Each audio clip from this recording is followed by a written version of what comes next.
I've been giving it some thought. As a dog, I might just be a witless, imprudent canine. And the man might just be a dullard, a recessed in his brain dullard. But the two of us, we just have taken a dislike to the Gen Zs, and I think it's well documented. We don't care for the Gen Zs because it's as if they think it's funny to waste not only their lives, but everything each generation built up. They just want to kick the whole sandcastle down.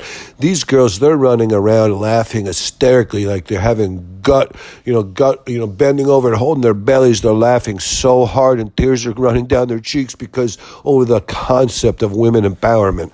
And I saw where the Gen Zs, I didn't know there was Gen Zs in Iran. I thought there was only American Gen Zs. And I really, like I said, me and the man both have a very big distaste for these Gen Zs. The millennials spawned the Gen Zs. The millennials were the first really weak-kneed, willy, whatever, milquetoast-esque generation. The millennials were where it got started. And here we are with the Gen Zs. God forbid, 25 years from now, what we'll have next with what gen? It'll be the Gen Z's children. Oh, my God. I didn't want to speak about it. But I saw where the Gen Zs, I wasn't even aware there was Iranian Gen Zs, but they're fed up. And they're protesting, and I was reading, it was very difficult. I couldn't even send out the word hajib. They aren't just protesting about the hajib. If you look at the word hajib, look at it. It's got an I and a J together. You have two dotted letters side by side.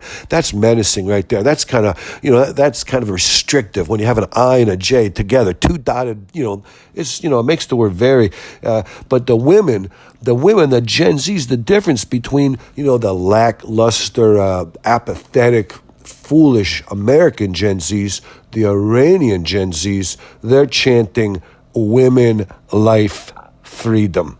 So, there's a difference there. They're fighting for something. They're trying to build. They're trying to whatever, Whereas the Gen Zs in America seem to be, apathetic.